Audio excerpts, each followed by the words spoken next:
Salam, j'espère que vous allez bien.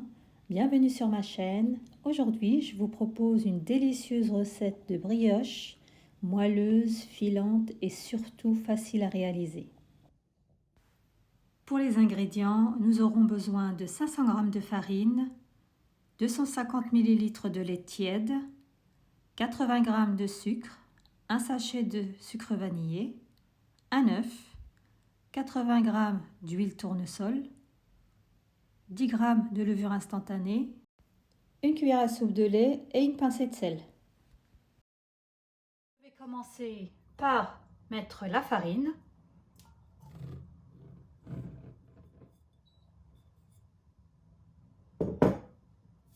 Donc, je vais creuser un petit puits pour accueillir les autres ingrédients.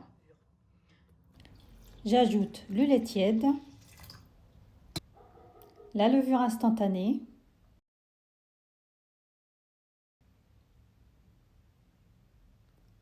le sucre,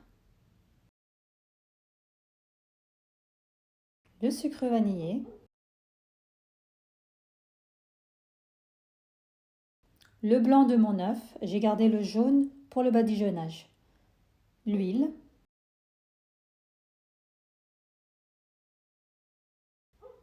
et la pincée de sel.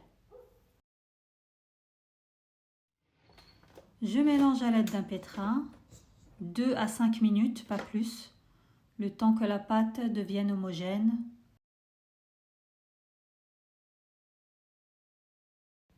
Et voici ce que je dois obtenir, une pâte légère, élastique, elle doit être légèrement collante. Et je vais la laisser reposer 45 minutes à 1 heure à température ambiante. Voici ma pâte après 1 heure de repos. Comme vous pouvez le voir, elle a doublé de volume. Et dans un premier temps, je vais la dégazer et la retirer du bol. Je farine mon plan de travail et avec ma pâte, je vais former un boudin que je vais couper en plusieurs petits morceaux.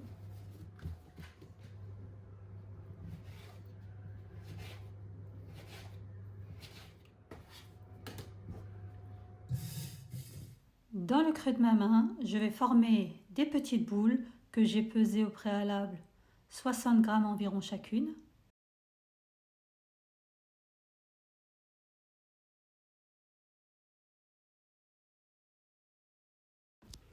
Je les place dans mon moule. Alors moi j'ai choisi un moule rond, mais vous pouvez choisir un moule rectangulaire ou carré, selon vos envies et selon ce que vous avez à la maison.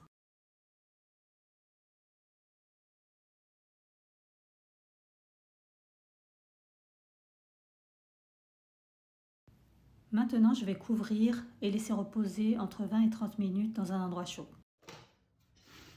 Après 30 minutes de repos, ma brioche a bien doublé de volume, comme vous pouvez le voir. Je mélange une cuillère à soupe de lait et le jaune d'œuf que j'avais mis de côté tout à l'heure.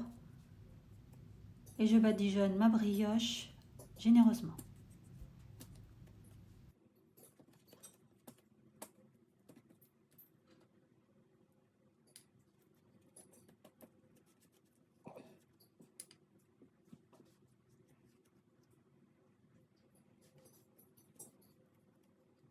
J'enfourne ma brioche dans un four préchauffé à 180 degrés pendant 20 minutes. Ma brioche est prête, elle est dorée, moelleuse, filante, elle est délicieuse. Je vous conseille vraiment cette recette, elle est légère. Regardez-moi cette élasticité, regardez-moi ce moelleux. Elle est délicieuse en bouche. La vidéo touche à sa fin, j'espère que vous avez aimé cette recette. N'hésitez pas à me dire ce que vous en avez pensé en commentaire. Et à très bientôt pour de nouvelles recettes. N'hésitez pas à liker et à vous abonner si vous ne l'êtes pas encore.